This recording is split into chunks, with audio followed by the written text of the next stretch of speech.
नमस्कार स्टूडेंट्स, मैं हूं आपकी बायोलॉजी मेंटर दिशा पामेचा और आज मैं आपके लिए लेकर आई हूं काउंटर करंट मैकेनिज्म। जी हाँ, जो हमने किस में पढ़ा था, यूरिन फॉर्मेशन में, जिसका हम नाम बार बार सुन रहे थे कि मैं अगली कक्षा में आपको काउंटर करंट मैकेनिज्म समझाने वाली हूं।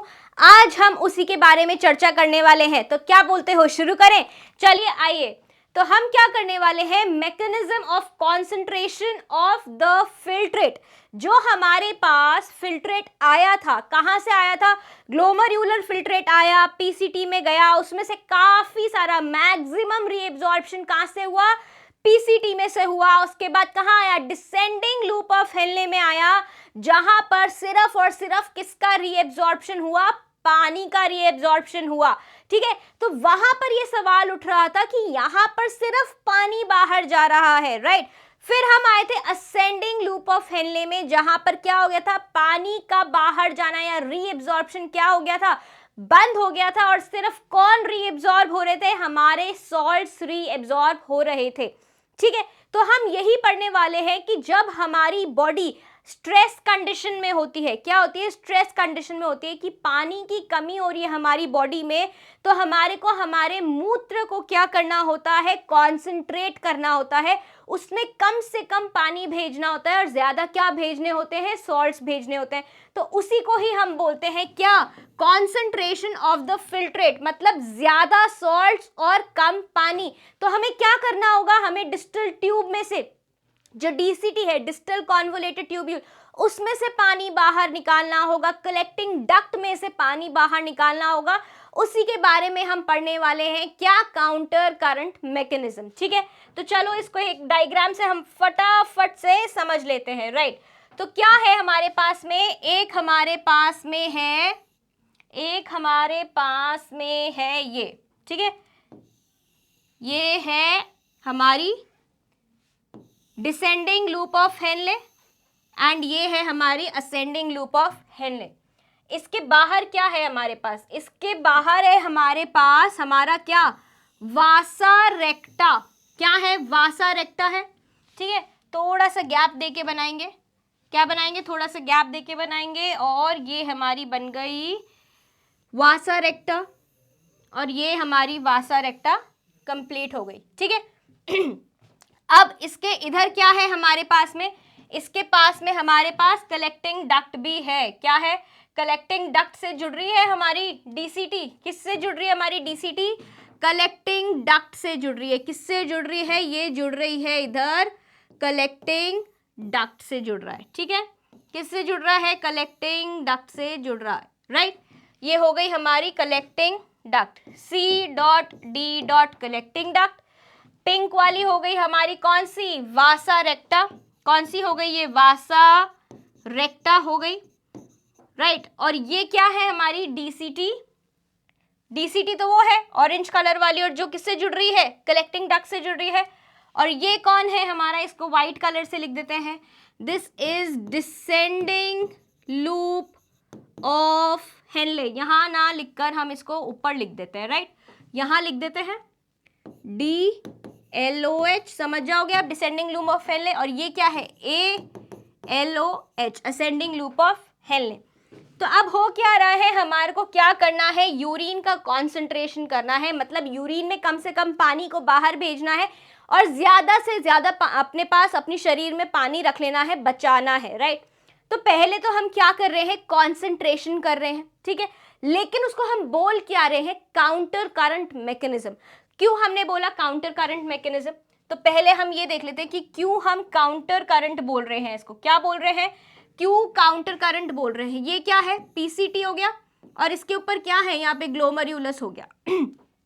अब अगर हम फिल्ट्रेट की डायरेक्शन देखें, अगर हम क्या देख रहे हैं? फिल्ट्रेट की डायरेक्शन देखें तो यहाँ पर फिल्ट्रेशन हो रहा है। यहाँ पर क्या हो रहा है हमारा? यहाँ पर क्या आ रहा है? ये ग्लोमर्यूलस आ रहा है। यहाँ पर क्या है? ग्लोमर्यूलर है। ग्लोमर्यूलर फिल्ट्रेट यहाँ से यहाँ आ रहा है, ठीक है। अब ग्लोमर्यूलर फिल्ट्रेशन यहाँ हुआ, ठीक है, यहाँ से कहाँ जाएगा? ये डिसेंडिंग लूप ऑफ हेनले में जाएगा। डिसेंडिंग लूप ऑफ हेनले से यहाँ आएगा और फिर कहाँ जाएगा? असेंडिंग लूप ऑफ हेनले में जाएगा, ठीक है। तो पहला काउंटर करंट, काउंटर करंट मतलब जहां हमारा फिल्ट्रेट दो ऑपोजिट डायरेक्शन में चल रहा है। मतलब पहला काउंटर करंट क्या है हमारा, यहाँ पर डिसेंडिंग लूप ऑफ हेनले में, किसमें, डिसेंडिंग लूप ऑफ हेनले में, डिसेंडिंग लूप ऑफ हेनले में हमारा ग्लोमर्यूलर फिल्ट्रेट कहाँ की तरफ आ रहा है, नीचे की तरफ आ रहा है। कहाँ आ रहा है, डिसेंडिंग लूप ऑफ हेनले में नीचे आ रहा है, और फिर यही ग्लोमर्यूलर फिल्ट्रेट कहाँ जा रहा है, असेंडिंग लूप ऑफ हेनले में ऊपर की तरफ जा रहा है। मतलब सेम चीज में हमारे को ग्लोमर्यूलर फिल्ट्रेट के दो डायरेक्शन दिख रहे हैं, एक नीचे की तरफ और एक ऊपर की तरफ। तो दोनों ये क्या है, ऑपोजिट है, दोनों क्या है, उल्टे हैं। एक तरफ ग्लोमर्यूलर फिल्ट्रेट नीचे आ रहा है, दूसरी तरफ ग्लोमर्यूलर फिल्ट्रेट ऊपर जा रहा है। तो ये हुआ हमारा पहला काउंटर करंट। समझ आ गई? बहुत ध्यान से समझेंगे ये चीज, क्योंकि मैं सिर्फ ये यहीं पढ़ाऊंगी और मैं बता रही हूं अगर आपको यहां समझ नहीं आया तो नहीं समझ आएगा। दूसरा हम क्या देख रहे हैं, दूसरा हम देख रहे हैं ये क्या है हमारी, ये है हमारा वासा रेक्टा। ये क्या है हमारा वासा रेक्टा।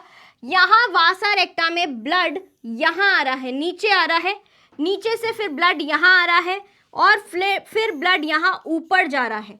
तो वासा रेक्टा की ये क्या है, this is descending limb of vasa रेक्टा। क्या है, ये जो नीचे आ रहा है जहां, वो है डिसेंडिंग लिम्ब ऑफ वासा रेक्टा, और ये क्या है, ये है असेंडिंग लिम्ब ऑफ वासा रेक्टा, जहां पर कहां जा रहा है, ब्लड ऊपर की तरफ जा रहा है।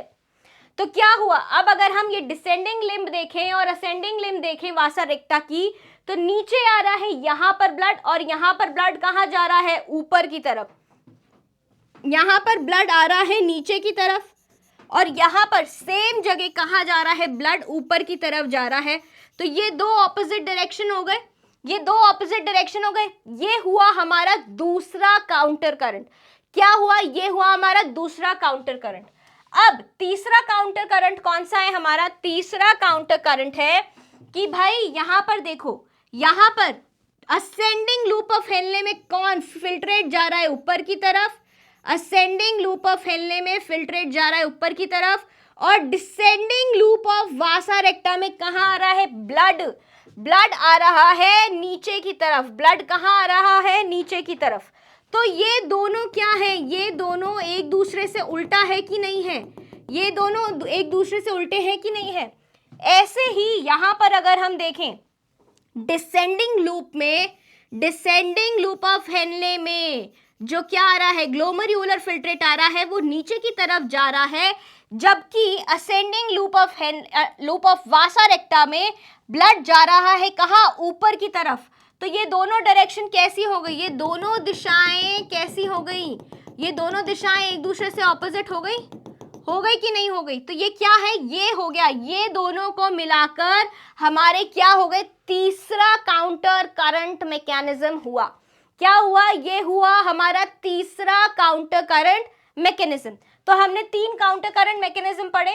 कौन कौन से तीन काउंटर करंट मैकेनिज्म पढ़े, पहला हमने पढ़ा कहां पर, डिसेंडिंग लूप ऑफ हेनले और असेंडिंग लूप ऑफ हेनले के बीच में। दूसरा हमारा क्या हुआ, दूसरा हमारा हुआ डिसेंडिंग लूप ऑफ वासा रेक्टा के बीच में और असेंडिंग लूप ऑफ वासा रेक्टा के बीच में। तीसरा कौन सा हुआ, तीसरा हमारा कौन सा हुआ, डिसेंडिंग लूप ऑफ हेनले के बीच में and ascending loop of vasa रेक्टा के बीच में, असेंडिंग लूप ऑफ वासा रेक्टा के बीच में, राइट। और उसके साथ कौन सा हुआ, असेंडिंग लूप ऑफ हेनले के बीच में and descending loop of vasa रेक्टा के बीच में। ये तीनों एक साथ मिलकर क्या बनाते हैं, ये तीनों एक साथ मिलकर क्या बनाते हैं, हमारा काउंटर करंट मैकेनिज्म। क्या बनाते हैं, काउंटर करंट मैकेनिज्म। ठीक है कि नहीं है, समझ आई इतनी सी बात, इतनी बात समझ आई कि नहीं आई। अगर इतनी बात समझ आ गई तो आपको मान लो काउंटर करंट मैकेनिज्म समझ आ गया। ठीक है, अब हम इसका एक डायग्राम और बनाएंगे कि कैसे हमारा यूरिन कॉन्सेंट्रेट होता है, कैसे हमारा यूरिन कॉन्सेंट्रेट होता है। तो ये क्या है हमारा, डिसेंडिंग लूप ऑफ हेनले और ascending loop of Henley, ascending loop of Henley और डिसेंडिंग लूप ऑफ हेनले। इसके साथ ही में हम क्या बनाएंगे, हम हमारा बनाएंगे, क्या बनाएंगे, हमारा वासा रेक्टा। क्या बनाएंगे, हमारा वासा रेक्टा। ठीक है, ये वासा रेक्टा बन गया। साथ ही में यहाँ पर क्या होगा, यहाँ पर हमारी डीसीटी जाएगी, यहाँ पर क्या जाएगी, हमारी डीसीटी। और वो डीसीटी किससे जुड़ेगी, वो डीसीटी जुड़ेगी हमारी कलेक्टिंग डक्ट से। किससे जुड़ेगी, कलेक्टिंग डक्ट से जुड़ेगी। ठीक है, इतनी बात समझ आ गई। अब हम कहेंगे कि भाई हमारे को यूरिन का कॉन्सेंट्रेशन बढ़ाना है। क्या करना है, यूरिन का कॉन्सेंट्रेशन बढ़ाना है। तो आप क्या करोगे, देखो क्या होता है, क्या होता है यहां पर, ये क्या है, असेंडिंग लूप ऑफ हेनले है। क्या है ये, असेंडिंग लूप ऑफ हेनले है। ठीक है, अब असेंडिंग लूप ऑफ हेनले में से क्या बाहर आता है, सोडियम क्लोराइड बाहर आता है। क्या आता है बाहर, सोडियम क्लोराइड बाहर आता है, NaCl बाहर आता है। ठीक है, NaCl बाहर आता है, NaCl बाहर आता है, NaCl बाहर आता है। ये NaCl क्या करता है, ये NaCl क्या करता है, इसको कौन ले जाता है, इसको ले जाता है ब्लड। कहाँ का, डिसेंडिंग लूप ऑफ वासा रेक्टा का। ये NaCl को कहाँ पहुंचना है, ये NaCl को पहुंचना है यहाँ पर, ताकि ये कहाँ आ जाए, मेड्यूलरी इंटरस्टिशियम में आ जाए। ये जो जगह है हमारे बीच की, ये जो हमारे लूप ऑफ हेनले और वासा रेक्टा की बीच की जगह है, ये क्या है, दिस इज मेड्यूलरी इंटरस्टिशियम। पढ़ा था हमने कि नहीं पढ़ा था कि ये कौन सी जगह है, ये है हमारी मेड्यूलरी इंटरस्टिशियम। Medullary interstitium. यहाँ पर क्या करना है हमारे को, यहाँ पर हमारे को सॉल्ट का कॉन्सेंट्रेशन बढ़ाना है। जब हम यहाँ पर सॉल्ट का कॉन्सेंट्रेशन बढ़ाएंगे तभी तो क्या आएगा, सारा पानी बाहर आएगा। तभी तो क्या आएगा, जो भी ग्लोमेरुलर फिल्ट्रेट में पानी है वो सारा बाहर आ जाएगा। और जब ग्लोमेरुलर फिल्ट्रेट में से पानी बाहर आएगा तो क्या होगा, हमारे यूरिन में पानी बिल्कुल कम जाएगा। ठीक है, तो अब क्या हो रहा है, NaCl की जब हम बात कर रहे थे तो NaCl क्या कर रहा है, सारा NaCl आ गया कहाँ पर, वासा रेक्टा में आ गया। अब NaCl चलता हुआ यहाँ आया, राइट, यहाँ आया, यहाँ आया, यहाँ आया, आकर आकर आकर आकर यहाँ आया, और यहाँ क्या करेगी, वासा रेक्टा इसको नीचे उतार देगी।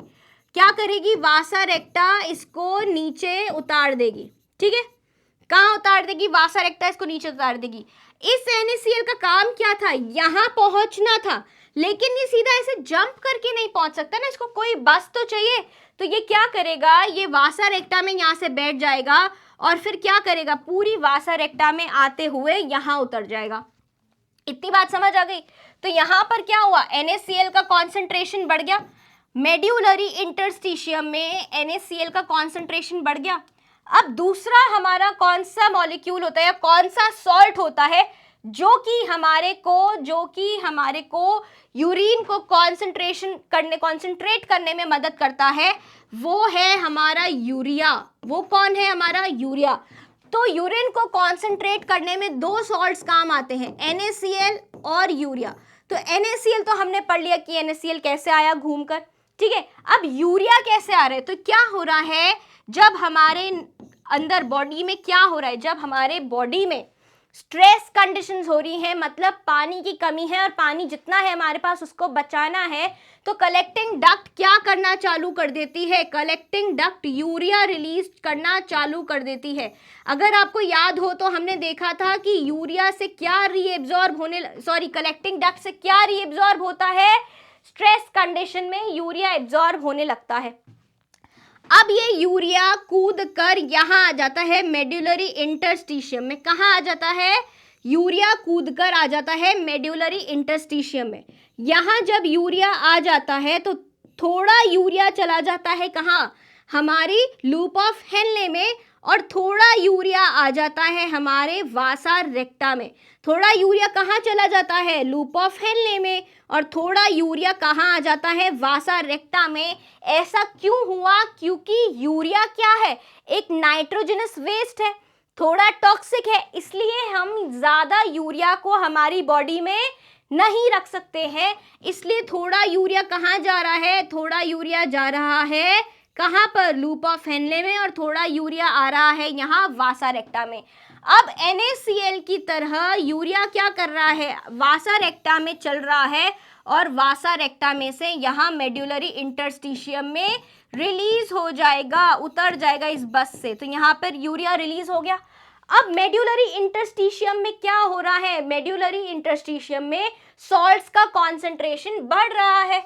सॉल्ट का कॉन्सेंट्रेशन क्या हो रहा है, बढ़ रहा है। तो बढ़ रहा है तो क्या होगा, जो डिसेंडिंग लूप ऑफ हेनले में से सारा पानी है, जो डिसेंडिंग लूप ऑफ हेनले में से सारा पानी है, वो कहाँ आ जाएगा, बाहर आ जाएगा मेड्यूलरी इंटरस्टिशियम में। कहाँ आ जाएगा सारा पानी, मेड्यूलरी इंटरस्टिशियम में आ जाएगा। तो ये क्या है, this is our counter current mechanism. क्या है, इसी को ही बोलते हैं हम काउंटर करंट मैकेनिज्म। ठीक है, क्या हुआ सबसे पहले, तो सबसे पहले असेंडिंग लूप ऑफ हेनले में से सॉल्ट NaCl बाहर आया। NaCl कहाँ चढ़ गया, वासा रेक्टा की बस पे चढ़ गया। ब्लड के साथ में NaCl कहाँ आ गया, असेंडिंग लूप ऑफ हेनले में, लूप ऑफ वासा रेक्टा में आ गया, जहां से वो उतर गया कहाँ पर, मेड्यूलरी इंटरस्टिशियम में उतर गया। अब क्या हुआ, जो यूरिया है, क्योंकि स्ट्रेस कंडीशंस हैं, स्ट्रेस कंडीशंस में से कलेक्टिंग डक्ट में भी क्या होता है, यूरिया और वाटर का रीएब्जॉर्प्शन होता है। यूरिया जब रीएब्जॉर्ब हुआ तो यूरिया क्या हुआ, यूरिया आके यहाँ पे मेड्यूलरी इंटरस्टिशियम में आ गया। जब मेड्यूलरी इंटरस्टिशियम में आया तो यूरिया थोड़ा सा कहाँ चला गया, थोड़ा सा urea ascending loop of Henle में चला गया, और थोड़ा यूरिया कहाँ आ गया, वासा रेक्टा में आ गया। जब वासा रेक्टा में आया वो भी NaCl की तरह आके ascending loop of vasa recta में से उतर गया, कहाँ पर, मेड्यूलरी इंटरस्टिशियम में से। क्योंकि मेड्यूलरी इंटरस्टिशियम में सॉल्ट्स का कॉन्सेंट्रेशन बढ़ गया, तो क्या होगा, जब सॉल्ट का कॉन्सेंट्रेशन बढ़ता है तो यहाँ पे पानी का कॉन्सेंट्रेशन कम हो गया, और क्या हुआ, फिल्ट्रेट में पानी का कॉन्सेंट्रेशन ज्यादा है, तो पानी कहाँ से मूव करेगा, from higher concentration to the lower concentration of water. तो सारा वाटर कहाँ आ गया, सारा वाटर कहाँ आ गया, मेड्यूलरी इंटरस्टिशियम में आ गया, और ग्लोमेरुलर फिल्ट्रेट में पानी बिल्कुल कम हो गया। क्या हो गया, पानी बिल्कुल कम हो गया। So this is what is the mechanism of urine concentration. ठीक है, तो इसकी एक बार थ्योरी पढ़ लेते हैं। सो काउंटर करंट मैकेनिज्म, जो हमने काउंटर करंट मैकेनिज्म पढ़ा है, वो क्या करता है, मदद करता है कॉन्सेंट्रेट करने में ग्लोमेरुलर फिल्ट्रेट को, जो कि कहाँ होता है, लूप ऑफ हेनले में होता है और वासा रेक्टा में होता है, किडनी की मेड्यूला में। कहाँ हो रहा है ये सारा काम, लूप ऑफ हेनले कहाँ होती है, ये सारा काम कहाँ हो रहा है, आपके जक्स्टा मेड्यूलरी नेफ्रॉन में हो रहा है। और जक्स्टा मेड्यूलरी नेफ्रॉन हमारे शरीर में कितने होते हैं, या किडनी में कितने होते हैं, 15% होते हैं। और ये कब काम करते हैं, ये काम करते हैं स्ट्रेस कंडीशंस में, जब क्या होता है, वाटर क्या होता है, स्कार्सिटी होती है, वाटर को क्या करना होता है, बचाना होता है। वाटर की स्कार्सिटी में जब पानी कम होता है तो पानी को बचाकर रीएब्जॉर्ब करना होता है, ताकि शरीर में पानी की कमी ना हो। ठीक है, ये डायग्राम समझ आया आपको। The flow of filtrate in two limbs of loop of Henle in opposite direction and thus forms a counter current. तो loop of Henle में कौन से में पहला करंट हमने कहाँ पढ़ा था, descending loop of Henle, descending loop of Henle and ascending loop of Henle में। ठीक है, the flow of blood in two limbs of vasa recta is also opposite in direction, therefore it forms another counter current. दूसरा counter current कहाँ था, descending loop of vasa recta में और ascending loop of vasa recta में। ठीक है, तीसरा loop counter current कहाँ था, descending loop of loop of Henle में and ascending loop of vasa recta में। साथ ही में थर्ड काउंटर करंट दो चीजें बनाती हैं, असेंडिंग लूप ऑफ हेनले में और descending loop of vasa recta में। ठीक है, तो ये तीन काउंटर करंट्स आपको समझ आ गए। So proximity between the loop of Henle and vasa recta as well as the counter current in them help in maintaining, क्या मेंटेन करने में मदद करते हैं, increasing osmolarity towards the inner medullary interstitium. क्या होगा अब यहाँ पर, जब हम देख रहे हैं कि यहाँ पर क्या हो रहा है, सॉल्ट कॉन्सेंट्रेशन बढ़ रहा है। जब हम कहाँ जा रहे हैं, जब सारा पानी यहाँ से निकल के आ रहा था तो हमने क्या देखा था, हमने देखा था कि जो ब्लड का यहाँ पर ऑस्मोलैरिटी था पीसीटी में, जो ग्लोमेरुलर का क्या था पीसीटी में ऑस्मोलैरिटी था 3 मिली ऑस्मो पर लीटर था, वो यहाँ पर नीचे जब आया तो 400 हो गया, फिर क्या हुआ 600 हुआ। क्यों हुआ? क्योंकि पानी सारा कहाँ जाता जा रहा है, मेड्यूलरी इंटरस्टिशियम में जाता जा रहा है। 800 हुआ, 1000 हुआ, और यहाँ पर क्या हो गया, tip of loop of Henle में क्या हुआ, 1200 मिली ऑस्मॉल पर लीटर हो गया। तो ये जो इंक्रीजिंग, ये जो क्या है इंक्रीजिंग ऑस्मोलैरिटी है मेड्यूलरी इंटरस्टिशियम में 300 मिली ऑस्मॉल पर लीटर से 300 मिली ऑस्मॉल पर लीटर से कॉर्टेक्स में कहाँ आ गई 1200 मिली ऑस्मॉल पर लीटर आ गई। कहाँ पर हुआ ऑस्मॉल पर लीटर, कहाँ हुआ ये इनर मेड्यूला में। कहाँ हुआ इनर मेड्यूला में। ये ग्रेडियंट किसकी वजह से होता है, NaCl और यूरिया की वजह से होता है। NaCl ट्रांसपोर्ट किया जाता है असेंडिंग लूप ऑफ हेनले से into the which is extend with the descending loop of vasa recta, right? NaCl फिर वापस किसको दे दिया जाता है, मेड्यूलरी इंटरस्टिशियम को। कौन देता है, ascending loop of vasa रेक्टा, ascending lymph of vasa रेक्टा। छोटा छोटा अमाउंट यूरिया का कहाँ से एंटर करता है, जो कहाँ से आ रहा था यूरिया आ रहा था हमारा कलेक्टिंग डक्ट से। यूरिया कहाँ से आ रहा था, कलेक्टिंग डक्ट से। वो थोड़ा कहाँ जा रहा था, असेंडिंग लूप ऑफ हेनले में, और थोड़ा कहाँ आ रहा था, descending loop of vasa recta में आ रहा था, which is extend with the descending limb of vasa recta। अब NaCl तो कहाँ चला गया, इंटरस्टिशियम में चला गया, राइट। और यूरिया भी आ गया, कहाँ से आ गया, कहाँ एंटर करा यूरिया एंटर करा from the ascending limb of loop of Henle, which is transported back to the interstitium by the collecting duct। सो जो काउंटर करंट मैकेनिज्म है वो हेल्प करता है किसमें, concentration, to maintain a concentration gradient in the medullary interstitium, जो कि help करता है in easy absorption of water. क्या हो रहा है, हम मेड्यूलरी इंटरस्टिशियम में सॉल्ट का कॉन्सेंट्रेशन बढ़ा रहे हैं ताकि हमारा जो क्या है लूप ऑफ हेनले है उसमें से आसानी से पानी रीएब्जॉर्ब हो जाए from the filtrate present in the collecting duct, so the concentration of the filtrate is increase, urine का जो कॉन्सेंट्रेशन है वो बढ़ जाए। ह्यूमन किडनीज 4 गुना ज्यादा यूरिन कॉन्सेंट्रेटेड प्रोड्यूस कर सकते हैं। ओवरऑल फंक्शन क्या है काउंटर करंट मैकेनिज्म का, कॉन्सेंट्रेट करना sodium chloride in the interstitial fluid and cause water क्या आ जाए, डिफ्यूज हो जाए, कहाँ से, डिसेंडिंग लूप ऑफ हेनले में से और कलेक्टिंग डक्ट में से, ताकि जो हमारा यूरिन है वो कॉन्सेंट्रेट हो जाए। Therefore hypertonic urine is formed. अगर आपसे पूछा जाए कि यूरिन की क्या ऑस्मोलैरिटी है तो आप क्या बोलोगे, हाइपरटोनिक। क्या बोलोगे, हाइपरटोनिक, ठीक है।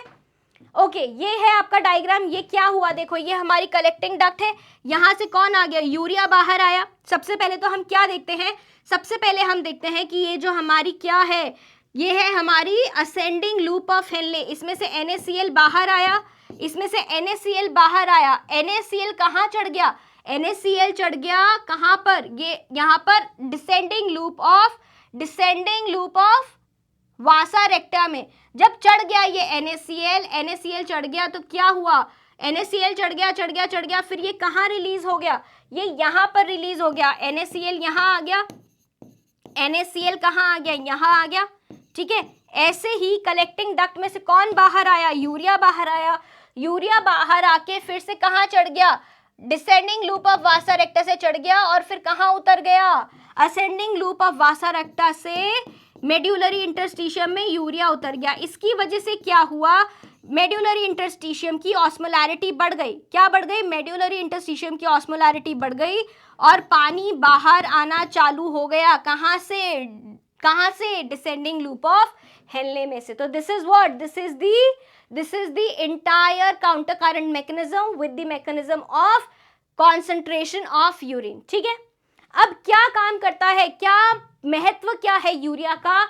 जैसे ऊपर दिखाया, यूरिया काउंटर करंट मैकेनिज्म में काम आता है, यूरिन को कॉन्सेंट्रेट करने में काम आता है। Permeability to urea is found in the deeper parts of thin ascending limbs of loop of Henle and collecting duct. क्या हमने कहा देखा यहां देखा कि ये जो क्या है, deeper parts of ascending limb, जो ऊपर जा रहे हैं, जिसमें ग्लोमेरुलर फिल्ट्रेट ऊपर जा रहा है, यहां नहीं होएगा। यहां पे thicker part of ascending loop of Henle में नहीं, thinner part of ascending loop of Henle में यूरिया एंट्री मारता है। क्या करता है, कलेक्टिंग डक्ट से आने वाला यूरिया एंट्री कहां मारता है, thinner parts of ascending limbs of loop of Henle में। ठीक है, अब क्या होता है, urea diffuse out of the collecting duct में से बाहर आया और कहां घुस गया, थिन असेंडिंग लिम्स में। कुछ अमाउंट ऑफ यूरिया रिसाइकिल वापस चला जाता है बाहर कलेक्टिंग डक्ट में, और कुछ कहां रह जाता है, इंटरस्टिशियम में, मेडुलरी इंटरस्टिशियम में। अब अल्कोहल क्या करता है, जो अल्कोहल होता है, जब भी आपको पता है जब हम क्या पीते हैं, अल्कोहलिक ड्रिंक्स पीते हैं, तो जब हम अल्कोहलिक ड्रिंक्स पीते हैं तो क्या होता है, हमारी बॉडी में वाटर कंजर्वेशन बंद हो जाता है, वाटर का कंजर्वेशन, बचाया नहीं जाता वाटर को, और ज्यादा amount of water, more water is released, more water is released in urine. कहाँ पर, यूरिन में। तो हमारे को ज्यादा से ज्यादा यूरिन आता है। क्यों आता है, क्योंकि जो अल्कोहल है, जो अल्कोहल है वो एंटी डायूरेटिक हार्मोन का, एंटी डायूरेटिक हार्मोन का क्या कर देता है, लेवल कर देता है कम। ठीक है, तो इसकी वजह से क्या होता है, रीएब्जॉर्प्शन नहीं होता है, पानी का रीएब्जॉर्प्शन हो जाता है बंद, जिसकी वजह से ज्यादा कलेक्टिंग डक्ट में पानी जाता है, और बेवरेजेस जिनमें क्या है, हाई अल्कोहलिक कंटेंट है, वो हमारे को एक्सेसिव यूरिनेशन कराती है। क्या कराती है, बहुत ज्यादा यूरिनेशन होता है, जिसकी वजह से हमारी बॉडी में पानी की कमी होने लगती है, डिहाइड्रेशन होने लगता है। ठीक है, अब हम किसकी बात कर रहे हैं, हमारा काउंटर करेंट मैकेनिज्म हो गया, कॉन्सेंट्रेशन ऑफ यूरिन हो गया। अब हमारे को ये देखना है कि कैसे हमारी किडनी का फंक्शन, कैसे हमारी किडनी को पता चलता है कि कब ज्यादा पानी भेजना है, कब कम पानी भेजना है, कैसे पता चलता है, ऐसे कौन सी न्यूरॉन्स हैं या कौन सी नर्व्स हैं जो हमारी किडनी के फंक्शन को रेगुलेट कर रही है, कंट्रोल कर रही है। So the function of kidneys are controlled by anti diuretic hormone, ADH है। और कौन है, एडीएच के साथ में और कौन है, एडीएच है, दूसरा कौन है, आपको याद है वो सेल्स जक्स्टा ग्लोमेरुलर अपैरेटस के, जो कि रेनिन बनाते थे, रेनिन से फिर क्या करते थे, रेनिन बनाते थे, फिर एंजियोटेंसिनोजन को एक्टिव करते थे। एंजियोटेंसिन क्या, वो कन्वर्ट होता था एंजियोटेंसिनोजन, एंजियोटेंसिन में फिर क्या होता था, फिर हमारा ब्लड प्रेशर बनता था। और एक और हमारे पास फैक्टर है जो कि है atrial natriuretic factor. This is under the control of heart, ये हार्ट से आता है। ठीक है, अभी हम देखेंगे। चलो, so control by anti diuretic hormone. तो एंटी डायूरेटिक हार्मोन कौन रिलीज करता है, anti diuretic hormone is secreted by hypothalamus of the brain, जो हमारे ब्रेन में एक ग्लैंड है हाइपोथैलेमस, एंड कहाँ रिलीज करा जाता है, इनटू दी ब्लड, ब्लड में छोड़ा जाता है by the posterior lobe of pituitary gland. ठीक है, अब एडीएच रिलीज होने से क्या होता है, the release of ADH, ADH को कौन रिलीज करता है, जब भी क्या होता है, जो ऑस्मो रिसेप्टर्स होते हैं हाइपोथैलेमस में, जो हमारी कहाँ से सिक्रीट हुआ, ये हाइपोथैलेमस से सिक्रीट हुआ। हाइपोथैलेमस में जो ऑस्मो रिसेप्टर्स हैं वो क्या डिटेक्ट करते हैं कि हमारे शरीर में ऑस्मोलैरिटी बढ़ रही है। ऑस्मोलैरिटी बढ़ने का मतलब क्या होता है, ऑस्मोलैरिटी बढ़ रही है, ऑस्मोलैरिटी बढ़ रही है मतलब क्या है, सॉल्ट कॉन्सेंट्रेशन बढ़ रहा है। क्या बढ़ रहा है, सॉल्ट कॉन्सेंट्रेशन बढ़ रहा है। सॉल्ट कॉन्सेंट्रेशन ब्लड का बढ़ रहा है, किसके ऊपर, 300 से ऊपर। हमारे ब्लड की क्या रहनी चाहिए कॉन्सेंट्रेशन, ये क्या है, मिली ऑस्मोल पर लीटर। ठीक है, हमारी ब्लड की ऑस्मोलैरिटी क्या है, ब्लड की ऑस्मोलैरिटी है 300 मिली ऑस्मोल पर लीटर है। अगर इससे ज़्यादा हो रहा है, मतलब अगर इससे ऑस्मोलैरिटी ज़्यादा हो रही है, मतलब ब्लड में सॉल्ट का कॉन्सेंट्रेशन, क्या सॉल्ट का कॉन्सेंट्रेशन बढ़ रहा है, मतलब पानी का कॉन्सेंट्रेशन क्या हो रहा है, कम होता जा रहा है। पानी का कॉन्सेंट्रेशन क्या हो रहा है, कम हो रहा है। इस सिचुएशन में हमारे को क्या लगना चालू हो जाती है, प्यास लगना चालू हो जाती है।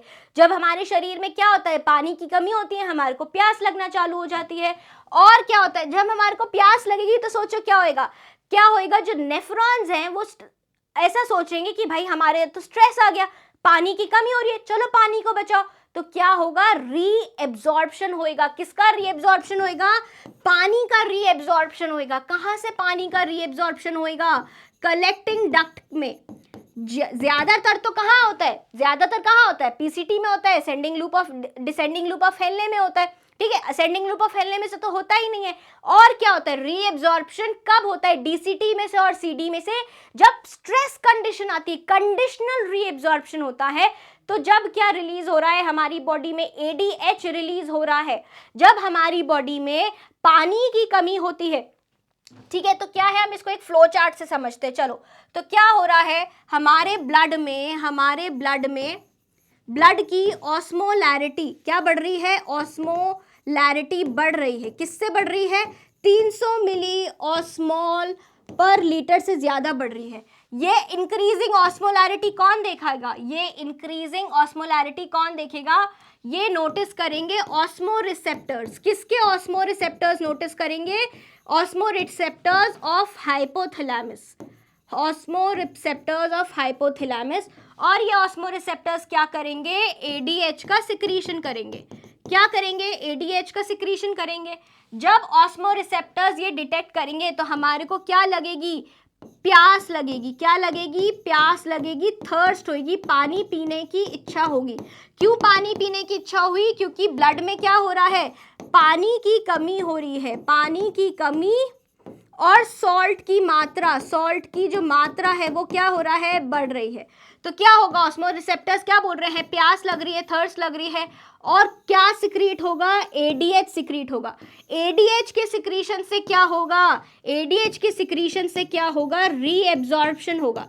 किसका रीएब्जॉर्प्शन होगा, पानी का रीएब्जॉर्प्शन होगा। कहाँ से, हमारी कलेक्टिंग डक्ट से। ये कलेक्टिंग डक्ट से रीएब्जॉर्प्शन होगा पानी का। और क्या होगा, हमारी डिस्टल कॉन्वोल्यूटेड ट्यूब्यूल में से पानी का क्या होगा, रीएब्जॉर्प्शन होगा। सिग्नल जाएगा कि नेफ्रॉन्स तुम्हारे डिस्टल कॉन्वोल्यूटेड ट्यूब्यूल्स और कलेक्टिंग डक्ट को बोलो कि पानी एब्जॉर्ब करे, शरीर में पानी की कमी है। सो क्या होगा, reabsorption of water in DCT and collecting duct. ठीक है, इतनी बात समझ आ गई। अब आगे पढ़ते हैं। ये हो गया हमारा एडीएच का कंट्रोल, ठीक है, हार्मोनल कंट्रोल हो गया। दूसरा कंट्रोल है बाय जक्स्टाग्लोमेरुलर अपैरेटस। याद आए वो जेजीए सेल्स, जेजीए के सेल्स याद आ रहे हैं, क्या थे जेजीएल के सेल्स, जो हमारे एफरेंट आर्टरियोल और इफरेंट आर्टरियोल किसके पास थे, हमारी डीसीटी के पास थे।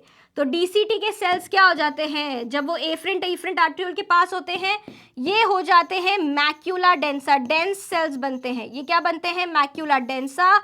और एफरेंट आर्टरियोल्स में भी सेल्स होते हैं यहाँ पर, जिनको हम क्या बोलते हैं, जक्स्टाग्लोमेरुलर सेल्स। और ये दोनों मिलकर क्या बनाते हैं, ये दोनों मिलकर बनाते हैं जक्स्टाग्लोमेरुलर अपैरेटस। ठीक है, अब इन जेजी सेल्स में क्या होते हैं, छोटे छोटे क्रिस्टल्स होते हैं। ये क्रिस्टल्स क्या होते हैं, रेनिन होते हैं। क्या होते हैं, रेनिन होते हैं। और इस पूरे सिस्टम को क्या बोलते हैं, रेनिन एंजियोटेंसिन एल्डोस्टेरॉन सिस्टम। तो इसको क्या है, ये एक राज है, कैसे आपका जक्स्टाग्लोमेरुलर अपैरेटस, कैसे ये दोनों अलग अलग तरह के सेल्स मिलकर आपका रेगुलेशन करते हैं किडनी की फंक्शन का। तो अब जो क्या है, जो जेजी सेल्स हैं, जक्स्टाग्लोमेरुलर सेल्स हैं, वो क्या सिक्रीट करते हैं, एक एंजाइम जिसका नाम है रेनिन, ब्लड में। ठीक है, ब्लड में जाने के बाद में जो रेनिन है वो क्या करता है, एंजियोटेंसिनोजन को कन्वर्ट कर देता है इनटू एंजियोटेंसिन। ठीक है, जब वो एंजियोटेंसिनोजन को कन्वर्ट करता है इनटू एंजियोटेंसिन, तब क्या होता है, एंजियोटेंसिन ब्लड प्रेशर को बढ़ा देता है। ब्लड प्रेशर कैसे बढ़ेगा, ब्लड प्रेशर बढ़ता है जब आपकी ब्लड वेसल्स का क्या होएगा, ये आपकी ब्लड वेसल्स का भी डायमीटर है, राइट। क्या होगा, एंजियोटेंसिन आने की वजह से आपकी इसका आर्टीरियोल का क्या हो जाएगा, डायमीटर हो जाएगा छोटा। तो अब क्या होगा, यहाँ पर ब्लड का प्रेशर बढ़ जाएगा, ब्लड का प्रेशर बढ़ जाएगा। और क्या होता है, ब्लड का प्रेशर बढ़ने से क्या होता है, ब्लड वॉल्यूम भी बढ़ जाता है। कैसे होगा, it induces the proximal convoluted tubule to reabsorb more NaCl and more water. पहले तो क्या बोलेगा, पीसीटी को बोलेगा ज्यादा नमक एब्जॉर्ब करो, ज्यादा NaCl एब्जॉर्ब करो, ज्यादा पानी एब्जॉर्ब करो। और दूसरा वो क्या बोलेगा, स्टिम्युलेट करेगा एड्रिनल ग्लैंड को। एड्रिनल ग्लैंड को क्या बोलेगा, एड्रिनल ग्लैंड को बोलेगा कि तुम भाई एल्डोस्टेरॉन सिक्रीट करो। क्या सिक्रीट करो, एल्डोस्टेरॉन सिक्रीट करो, जो कि डिस्टल कॉन्वोल्यूटेड ट्यूब्यूल में Na+ का एब्जॉर्प्शन और वाटर का एब्जॉर्प्शन बढ़ा देगा। किसको बढ़ा देगा, Na+ का एब्जॉर्प्शन और वाटर का एब्जॉर्प्शन बढ़ा देगा। ठीक है, तो ये क्या है, एक डायग्राम है आपके पास। क्या हो रहा है यहाँ पे, किडनीज में जो जक्स्टा ग्लोमेरुलर सेल्स हैं वो क्या सिक्रीट करेंगे, रेनिन सिक्रीट करेंगे, जो कि एंजियोटेंसिन को, जो कि क्या है, एंजियोटेंसिन क्या है, एंजियोटेंसिन है, एंजियोटेंसिनोजन है, राइट। अब रेनिन क्या करेंगे, रेनिन एंजियोटेंसिनोजन को कन्वर्ट करेंगे किसमें, एंजियोटेंसिन 2 में, जो कि क्या है, जो कि है हमारा एंजियोटेंसिन, जो कि है क्या हमारा एंजियोटेंसिन है। अब ये एंजियोटेंसिन क्या करता है, ये एंजियोटेंसिन जाकर पहले तो क्या करवाता है, सोडियम और वाटर का क्या करवाता है, रीएब्जॉर्प्शन करवाता है। क्या करवाता है, रीएब्जॉर्प्शन करवाता है। यही एंजियोटेंसिन जाकर हमारे कहाँ पे, हाइपोथैलेमस में बोलता है कि ADH सिक्रीट करो। क्या सिक्रीट करो, ADH सिक्रीट करो। ADH फिर क्या कराएगा, सोडियम और वाटर का रीएब्जॉर्प्शन कराएगा। और क्या बोलेगा, एल्डोस्टेरॉन को क्या बोलेगा कि भाई तू निकलना चालू कर जा और तू कलेक्टिंग डक्ट में से और DCT में से सोडियम का और वाटर का रीएब्जॉर्प्शन करवा। ठीक है, तो ये दोनों काम हो रहे हैं किससे, रेनिन, एंजियोटेंसिन, एल्डोस्टेरॉन सिस्टम से। ठीक है, आगे बात करते हैं। एक होता है हमारा एट्रियल नाट्रियूरेटिक फैक्टर। ये क्या है, अब एट्रियल जैसे ही आप नाम सुनते हो तो क्या समझ आता है कि हमारा ये हार्ट से रिलेटेड होगा। किससे रिलेटेड होगा, हार्ट से रिलेटेड होगा। अब क्या हो रहा है, एक और हार्मोन है एट्रियल नाट्रियूरेटिक फैक्टर ANF, जो कि जो भी काम रास कर रहा है, रास क्या काम कर रहा है, सोडियम और वाटर का रीएब्जॉर्प्शन कर रहा है, उसके अगेंस्ट काम करता है। ठीक है, उसके अगेंस्ट काम करता है। जो वॉल्स होती हैं एट्रिया की, जो वॉल्स होती हैं एट्रिया, एट्रिया कहाँ है, हार्ट में है हमारा, वो क्या रिलीज करती हैं, ANF पेप्टाइड फैक्टर रिलीज करती हैं in response to an increase in blood volume and pressure. जो काम रास कर रहा है उसको एक समय पे आके रोकना भी तो पड़ेगा, तो वो रोकेगा कौन, वो रोकेगा ANF। वो कौन रोकेगा, ANF। नहीं तो क्या होगा, बार बार हमारी किडनीज क्या करेंगी, ओवर फंक्शन करने लग जाएंगी, सोडियम और पानी को बार बार इकट्ठा करने लग जाएंगी। तो क्या होगा, जो वॉल्स हैं एट्रिया की वो क्या सिक्रीट करेंगी, ANF सिक्रीट करेंगी। और जो ब्लड प्रेशर बढ़ा था, जो ब्लड प्रेशर बढ़ा था किसकी वजह से, रास की वजह से, उसको क्या करेंगी, उसको कम करेंगी। सो ANF क्या करते हैं, इनहिबिट करते हैं रेनिन। जो रेनिन रिलीज हो रहा था, रेनिन कहाँ से रिलीज हो रहा था, JG सेल्स में से जो रेनिन रिलीज हो रहा था उसको क्या करेंगी, उसको रोकेंगी, उसको स्टॉप करेगा ANF। कौन करेगा, ANF उस रेनिन के रिलीज को स्टॉप करेगा। अगर रेनिन रिलीज नहीं होएगा तो एंजियोटेंसिनोजन एंजियोटेंसिन में नहीं बदलेगा तो ब्लड प्रेशर नहीं बढ़ेगा, और ब्लड प्रेशर नहीं बनेगा तो NaCl का रीएब्जॉर्प्शन कलेक्टिंग डक्ट में से और नहीं कम हो जाएगा, डिस्टल कॉन्वोल्यूटेड ट्यूब्यूल में से कम हो जाएगा। एल्डोस्टेरॉन क्या हो जाएगा, रिड्यूस करेगा एल्डोस्टेरॉन का release from the adrenal glands, और क्या होगा, NaCl और वाटर का रीएब्जॉर्प्शन कम होने लगेगा या फिर धीरे धीरे बंद हो जाएगा। तो जो ADH है, रास है और ANF है, ये तीनों मिलकर क्या करते हैं, ये तीनों मिलकर हमारी किडनी का फंक्शन कंट्रोल करते हैं, regulate the function of kidneys. इतनी बात समझ आ गई। जिससे क्या होता है, बॉडी फ्लूइड की osmolarity, salt concentration, blood pressure और ब्लड वॉल्यूम कंट्रोल होता है। कौन कौन से थे हमारे controlling units? ADH, anti diuretic hormone, और रास। इन दोनों का काम तो सेम है। इनको ब्लॉक कौन करता है? इनको, ये चालू तो हो गए लेकिन इनको रोकना भी तो पड़ेगा, तो रोकेगा कौन? Anti natriuretic factor. ठीक है, चलो ये क्या है? ये आपके पास डायग्राम है जो अभी तक हमने पढ़ा है, ये पूरा उस डायग्राम का एक आपके पास डायग्रामेटिक रिप्रेजेंटेशन है। ठीक है, आगे बढ़ते हैं। अब हम बात करेंगे हमारे ऐसे नाइट्रोजनस वेस्ट की जो कि कहाँ बन रहा है? हमारी बॉडी में बन रहा है। और बॉडी में कहाँ बन रहा है? लिवर में बन रहा है। तो क्या है हमारा नाइट्रोजनस वेस्ट? यूरिया है। क्या है हमारा नाइट्रोजनस वेस्ट? यूरिया है। और यूरिया कहाँ बनता है? लिवर में बनता है। कहाँ बनता है? लिवर में बनता है। साथ ही में ये एक्सक्रीट कहाँ से होता है? ये एक्सक्रीट कहाँ से होता है? यूरिन में होता है। और यूरिन कहाँ से एक्सक्रीट होता है? किडनीज बनाती हैं और यूरिनरी ब्लैडर के थ्रू यूरेथ्रा से एक्सक्रीट होता है। इतनी बातें समझ आ गई? तो आज हम ये देखने वाले हैं इस साइकिल से जिसका नाम है क्रेब्स हेंसलेट साइकिल, कि आपका यूरिया कैसे बनता है शरीर में और कैसे बाहर जाता है। राइट, कौन कौन से ऑर्गन्स उसमें मदद करते हैं? तो आपको सबसे पहले ये तो पता चल गया कि लिवर तो मदद कर ही रहा है यूरिया बनाने में, और शरीर से बाहर कौन निकाल रहा है? किडनी बाहर निकाल रहा है। ठीक है, तो अब हो क्या रहा है? हम एक साइकिल के बारे में पढ़ने वाले हैं। हम क्या करने वाले हैं? एक साइकिल के बारे में पढ़ेंगे। एक क्या करेंगे? एक केमिस्ट्री होगी थोड़ी सी उसमें, कि भाई ये कंपाउंड आया, ये कंपाउंड इधर से आया, एक एंजाइम लगा और वो दोनों कंपाउंड ने मिलकर क्या बनाया? कोई एक एक्स प्रोडक्ट बनाया, और वो पूरी एक साइकिल चलेगी हमारे पास, जिसको हम बोल रहे हैं क्रेब्स हेंसलेट साइकिल। क्या बोल रहे हैं? क्रेब्स हेंसलेट साइकिल बोल रहे हैं। इस क्रेब्स हेंसलेट साइकिल को और हम क्या बोल सकते हैं? यूरिया साइकिल भी बोल सकते हैं। क्या बोल सकते हैं? यूरिया साइकिल भी बोल सकते हैं। तो अब हो क्या रहा है? जो लिवर है, जो क्या है? लिवर है। हमारे शरीर में क्या होता है? प्रोटीन का मेटाबॉलिज्म होता है। क्या होता है? प्रोटीन का मेटाबॉलिज्म होता है। प्रोटीन्स में क्या होते हैं? हमारे पास में अमाइनो एसिड्स होते हैं। किसके बने होते हैं प्रोटीन्स? अमाइनो एसिड्स के बने हुए होते हैं। और इनका जब क्या होता है? मेटाबॉलिज्म होता है। तो जब अमाइनो एसिड्स, प्रोटीन का मेटाबॉलिज्म होता है तो क्या होता है? मेटाबॉलिज्म से क्या प्रोड्यूस होता है?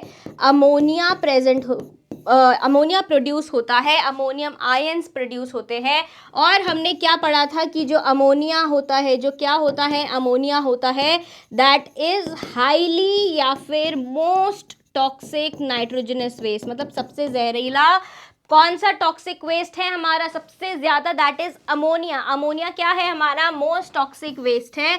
और ये जो अमोनिया है इसको हम बॉडी में ज़्यादा देर तक नहीं रख सकते, मतलब बॉडी में रख ही नहीं सकते, निकालना ही है बाहर। क्या करना है? बॉडी में निकालना ही है बाहर। ठीक है, तो बॉडी में से अगर हमारे को निकालना है तो जो लिवर है, लिवर जो क्या करता है?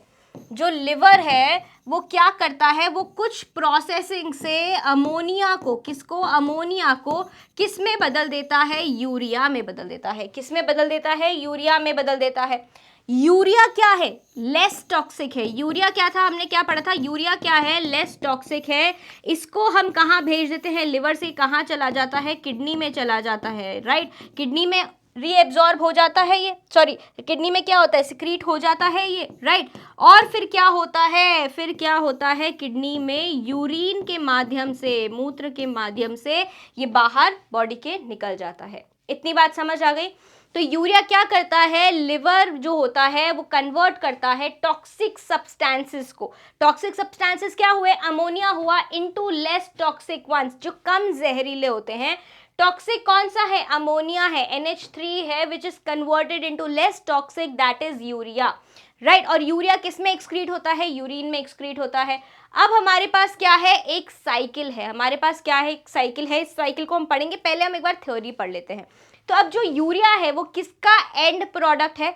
किसका एंड प्रोडक्ट है? अमाइनो एसिड का एंड प्रोडक्ट है। ठीक है, अब जो यूरिया है वो सिंथेसाइज कहाँ होता है, लिवर में होता है, और ट्रांसपोर्ट कौन करता है बॉडी के बाहर, उसको किडनी करता है। यूरिया एक यूरिया साइकिल से बनती है हमारे पास में। कैसे बनती है यूरिया, एक यूरिया साइकिल से हमारे पास में बनती है। और इसको किसने डिस्कवर किया था, किसने ढूंढा था, हैंस क्रेब्स एंड कर्ट हैंसलेट। इन दोनों के सरनेम लेकर, क्रेब्स और हैंसलेट लेकर, इस साइकिल का नाम क्या रख दिया, क्रेब्स हैंसलेट साइकिल रख दिया। अब यहाँ पर हो क्या रहा है, यहाँ पर कुछ रिएक्शंस घूमेंगे, यहाँ पर क्या होंगे, रिएक्शंस घूमेंगे, और हम ये देखेंगे कि यूरिया क्या होता है। यूरिया के पास में दो NH2 ग्रुप्स होते हैं। क्या होते हैं, दो NH2 ग्रुप्स होते हैं, राइट, NH2 और NH2, ये ऐसे दो ग्रुप्स होते हैं। This is the formula, chemical formula या केमिकल स्ट्रक्चर ऑफ यूरिया।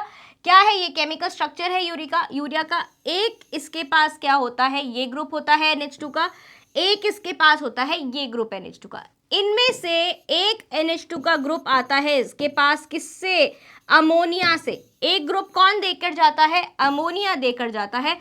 अब दूसरा ग्रुप कौन देकर जाएगा, एस्पार्टिक एसिड या फिर एस्पार्टेट, जो कि क्या है, एक अमाइनो एसिड है, जो कि क्या है, एक अमाइनो एसिड है। ठीक है, ये जो कार्बन और ऑक्सीजन जुड़ा हुआ है, राइट, ये कौन देकर जाएगा, कार्बन डाइऑक्साइड देकर जाएगी। कौन देकर जाएगा, कार्बन डाइऑक्साइड से मिलेगा आपको ये CO बॉन्ड। ठीक है, तो यूरिया के पास क्या है, दो अमाइनो ग्रुप्स है। एक कहाँ से आया है, एक अमोनिया से आया है, दूसरा कहाँ से आया है, एस्पार्टेट से आया है। कार्बन एटम, ये जो कार्बन एटम है ये कहाँ से मिला है इसको, ये मिला है कार्बन डाइऑक्साइड से। तो यूरिया साइकिल में 5 स्टेप्स होते हैं। क्या होते हैं, 5 स्टेप्स होते हैं, जो कि हम ये साइकिल जो पीछे हमने देखी थी इसमें हम पढ़ने वाले हैं। तो हो क्या रहा है, हो यहाँ ये रहा है कि जो ये रहा, तो क्या है, CO2 है। CO2 को हम क्या करने वाले हैं, CO2 को हम कंबाइन करने वाले हैं। किसके साथ कंबाइन करने वाले हैं, अमोनिया से जो NH2 ग्रुप आ रहा है उसके साथ में कंबाइन करने वाले हैं, जोड़ने वाले हैं, कंडेंस करने वाले हैं, और उससे हम क्या बनाने वाले हैं, कार्बोमोइल फॉस्फेट। क्या बनाने वाले हैं, कार्बोमोइल फॉस्फेट बनाने वाले हैं। अब क्योंकि हमारे को क्या करना है, सिंथेसाइज करना है, बनाना है कार्बोमोइल फॉस्फेट, तो हम जब भी क्या कर रहे हैं, कोई चीज़ बनाते हैं, कोई चीज़ हम क्या कर रहे हैं, बनाते हैं, तो उस चीज़ के लिए जो रिएक्शन में एंजाइम लगेगा उसके आगे हम क्या लगा देंगे, सिंथेज लगा देंगे। हम यहाँ पर इस रिएक्शन में क्या बना रहे हैं, कार्बन डाइऑक्साइड को और अमोनिया को कंडेंस करके हम बना रहे हैं कार्बोमोइल फॉस्फेट बना रहे हैं, राइट। और उसको बनाने के लिए, इस रिएक्शन को कैरी करने के लिए क्या लगेगा, एक एंजाइम लगेगा, जिसको हम बोल रहे हैं कार्बोमोइल फॉस्फेट बन रहा है, तो बनाने के लिए एंजाइम लगेगा सिंथेज मतलब उसका सिंथेसिस हो रहा है, उसको प्रोड्यूस किया जा रहा है, बनाया जा रहा है। क्या लिखा हमने, सिंथेज लिखा। अब आप कहोगे कि मैम ये तो कार्बोमोइल फॉस्फेट है। क्या है, कार्बोमोइल फॉस्फेट है। आपने तो सिर्फ रिएक्शन में कार्बन डाइऑक्साइड लिया, अमोनिया से एक ग्रुप ले लिया, तो ये फॉस्फेट कहाँ से बीच में आ गया। तो बच्चों ये जो रिएक्शन है, ये जो क्या है, रिएक्शन है, ये कहाँ हो रही है, माइटोकॉन्ड्रिया में हो रही है। कहाँ हो रही है, माइटोकॉन्ड्रिया में हो रही है। किसके माइटोकॉन्ड्रिया में हो रही है, माइटोकॉन्ड्रिया ऑफ लिवर सेल्स। अब जहां भी ये रिएक्शन अगर माइटोकॉन्ड्रिया में हो रही है तो इसका मतलब क्या है, माइटोकॉन्ड्रिया का काम क्या होता है, ऊर्जा देना, एनर्जी देना। तो हमें क्या मिलेगा, यहाँ पर इस रिएक्शन में क्या यूज हो रहे हैं, 2 ATP यूज हो रहे हैं, राइट। क्या यूज हो रहे हैं, 2 ATP यूज हो रहे हैं। तो जो 2 ATP हैं वो कन्वर्ट हो रहे हैं इनटू 2 ADP, मतलब दोनों ATP ने अपना एक एक क्या दे दिया, फॉस्फेट दे दिया, इसलिए ये क्या बन गया, कार्बोमोइल फॉस्फेट बन गया। क्या बन गया, कार्बोमोइल फॉस्फेट बन गया। अब क्या हो रहा है, ये कार्बोमोइल फॉस्फेट किसके साथ में कंबाइन कर रहा है, किसके साथ में कंबाइन कर रहा है, देखो यहाँ पर क्या आ रहा है, कार्बोमोइल फॉस्फेट यहाँ से आया और यहाँ से कौन आ रहा है, एक बेसिक अमाइनो एसिड आ रहा है जिसका नाम है ऑर्निथीन। जिसका नाम क्या है, ऑर्निथीन है। और ये दोनों मिलकर क्या बना रहे हैं, सिट्रुलिन, जो कि फिर से एक तरीके का बेसिक अमाइनो एसिड है। ठीक है, अब क्या हो रहा है, कार्बोमोइल फॉस्फेट मिला, ऑर्निथीन बनाया, मिला और क्या बना लिया, सिट्रियोलिन बना लिया, एक नया कंपाउंड बन गया। क्या बन गया? सिट्रियोलिन बन गया। अब इसके लिए एंजाइम क्या लगा यहाँ पे? इसके लिए लगा ऑर्निथीन कार्बामोइल ट्रांसफरेज। क्या लगा है? ऑर्निथीन कार्बामोइल ट्रांसफरेज लगा है। अब सिट्रियोलिन के साथ में क्या होएगा? सिट्रियोलिन के साथ में जो हमारा दूसरा पहला हमारे पास अमाइनो ग्रुप कहाँ से आया? अमोनिया से आया। दूसरा अमाइनो ग्रुप हमारे पास कहाँ से आ रहा है? एस्पार्टेट से आ रहा है। अब सिट्रियोलिन को एस्पार्टेट के साथ क्या करेंगे? कंडेंस करेंगे और क्या बनाएंगे? आर्जिनोसक्सीनेट बनाएंगे। क्या बनाएंगे? आर्जिनोसक्सीनेट बनाएंगे। इसको थोड़ा सा बड़ा करके लिख दूं ताकि आपको दिख जाएगा, आर्जिनोसक्सीनेट। ठीक है, कैसे बनाइए? सिट्रियोलिन के साथ में हमने क्या कंडेंस किया? एक अमाइनो ग्रुप कंडेंस किया। उससे क्या बना है? आर्जिनोसक्सीनेट बना है। आर्जिनोसक्सीनेट क्या हो रहा है? उससे क्या बना है? आर्जिनोसक्सीनेट बना है। आर्जिनोसक्सीनेट बनाने के लिए हमारे को कौन सा एंजाइम चाहिए होगा? सिंथेज चाहिए होगा। उस एंजाइम का नाम क्या होगा? आर्जिनोसिंथेज। क्या होगा? आर्जिनोसिंथेज होगा। ठीक है, यहाँ पर इसकी स्पेलिंग को ठीक कर लेंगे। आर्जिनिनो लिखा है, क्या है ये? आर्जिनोसिंथेज है, राइट। आर्जिनोसक्सीनेट सिंथेज, यही बना रहे हैं हम, आर्जिनोसक्सीनेट सिंथेज। ठीक है, क्या बनाया है इस रिएक्शन में? हमने आर्जिनोसक्सीनेट बनाया। एंजाइम क्या लगाया? आर्जिनोसक्सीनेट सिंथेज लगा दिया। अब क्या हो रहा है? ये जो आर्जिनोसक्सीनेट है, इस आर्जिनोसक्सीनेट को हम क्या करेंगे? तोड़ देंगे। तो लाइसिस करना है, तो जो एंजाइम आएगा, क्योंकि आर्जिनोसक्सीनेट का लाइसिस हो रहा है, तो क्या एंजाइम आएगा? आर्जिनोसक्सीनेट लाइज। क्या आएगा? आर्जिनोसक्सीनेट लाइज आएगा। ये आ गया आर्जिनोसक्सीनेट लाइज। ये केमिकल कंपाउंड टूट के किस में हो गया? फ्यूमरेट में एंड आर्जिनिन में टूट गया। किस में टूट गया? फ्यूमरेट में टूट गया, आर्जिनिन में टूट गया। एंजाइम क्या लगा? आर्जिनोसक्सीनेट लाइज लगा। अब ये जो फ्यूमरेट है, ये तो वापस किस में चला जाएगा? ये तो क्रेब्स साइकिल में चला जाएगा। किस में चला जाएगा? क्रेब्स साइकिल में वापस चला जाएगा ये। ठीक है, और ये जो आर्जिनिन है, ये आगे रिएक्शन में फिर से क्या होएगा? आर्जिनिन को भी हम क्या करेंगे? तोड़ेंगे। तोड़ेंगे तो फिर हमारे पास क्या आएगा? Enzyme arginase. क्या आएगा? आर्जिनेज आया। ठीक है, अब आर्जिनेज जब आया तो यहाँ पर क्या हो रहा है? वाटर के साथ मिलकर आर्जिनिन टूट रहा है किसमें? यूरिया में। आर्जिनिन क्या बना रहा है? यूरिया बना रहा है। और इस साइकिल को, क्रेब्स हैंसलेट साइकिल को क्या देकर जा रहा है? ऑर्निथीन देकर जा रहा है, जो कि वापस से रिसाइकिल होगा। रिसाइकिल होगा। तो यहाँ पे दो स्टेप्स हमारे को मिल रहे हैं, जहाँ पे हम अमाइनो ग्रुप को कंडेंस करा रहे हैं। यहाँ पर भी एटीपी यूज हो रहा है, यहाँ पे 2 एटीपी यूज हो रहे हैं। दूसरा स्टेप जहाँ पर अमाइनो ग्रुप का कंडेंसेशन है, यहाँ पर 1 एटीपी यूज होएगा। क्या होएगा? 1 एटीपी यूज होएगा। इतनी बात समझ आ रही है कि नहीं आ रही? तो ये जो पूरी साइकिल है, अब जो यूरिया है वो तो ब्लड स्ट्रीम में है, ब्लड से जाएगा कहाँ पर? किडनीज में जाएगा, नेफ्रॉन में जाएगा, ग्लोमर्यूलस में होते हुए फिल्ट्रेट होगा, ग्लोमर्यूलर फिल्ट्रेट में यूरिया पहुंचेगा। यूरिया जब पहुंचेगा तो वो पीसीटी से, डीसीटी से, लूप ऑफ हेनले से और फिर डीसीटी से और फिर कलेक्टिंग डक्ट से कहाँ निकल जाएगा? बाहर यूरिन में निकल जाएगा। लेकिन जो ऑर्निथीन बना है वो वापस साइकिल में इन्वॉल्व हो जाएगा। वापस साइकिल में क्या होएगा? रिसाइकिल होने लग जाएगा। फिर से एक कार्बामोइल फॉस्फेट बनेगा, ऑर्निथीन मिलकर सिट्रियोलिन बनाएंगे। सिट्रियोलिन के साथ अमाइनो ग्रुप कंडेंस होगा, एक एटीपी यूज होगा, आर्जिनोसक्सीनेट बनेगा। आर्जिनोसक्सीनेट को फिर हम तोड़ेंगे into fumarate and arginine. Arginine को फिर से हम तोड़ेंगे किसमें? यूरिया एंड ऑर्निथीन में। कौन से एंजाइम के साथ में? आर्जिनेज के साथ में। इतनी बात समझ आएगी। और फिर से हमारे पास ऑर्निथीन आ जाएगा, फिर से क्या आ जाएगा हमारे पास, ऑर्निथीन आ जाएगा और वो वापस रिसाइकिल हो जाएगा। इतनी बात समझ आ गई, इतनी बात समझ आ गई तो एक बार थ्योरी पढ़ ले। सो क्या है, पहले जो दो एंजाइम्स हैं हमारे पास वो कहाँ पर है, माइटोकॉन्ड्रिया में है, जबकि जो बाकी है वो कहाँ है, साइटोसोल में है। कहाँ है, जो साइटोसोल है उसमें है। ठीक है, अब क्या हो रहा है, सबसे पहले क्या बन रहा है, सिंथेसिस ऑफ कार्बोमोइल फॉस्फेट बन रहा है। कैसे बन रहा है खुद बताओ, बताओ कैसे बन रहा है। CO2 ग्रुप CO2 से आ रहा है, CO ग्रुप आ रहा है, क्या आ रहा है, किससे लिया है हमने, CO2 से क्या आ रहा है, CO ग्रुप आ रहा है, और हमने क्या लिया है, NH3 से अमोनिया ग्रुप आ रहा है। ये दोनों मिलकर क्या बना लेंगे, कार्ब अमोइल फॉस्फेट बना लेंगे। क्या बना लेंगे, कार्बमोइल फॉस्फेट बनाएंगे। और यहाँ पर एंजाइम क्या लगा है, एंजाइम क्या लगा है, कार्बमोइल फॉस्फेट सिंथेज 1। क्या लगा है, सिंथेज 1। सो कार्बोमोइल फॉस्फेट सिंथेज 1 कहाँ प्रेजेंट है, माइटोकॉन्ड्रिया में। अभी हमने पढ़ा शुरू के दो एंजाइम्स माइटोकॉन्ड्रिया में प्रेजेंट है।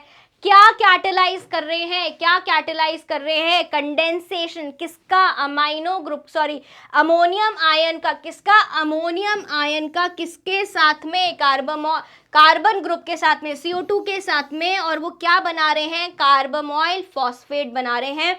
ये स्टेप कितनी ATP यूज कर रहा था, 2 ATP यूज कर रहा था, और इससे क्या बना, कार्बोमोइल फॉस्फेट बना।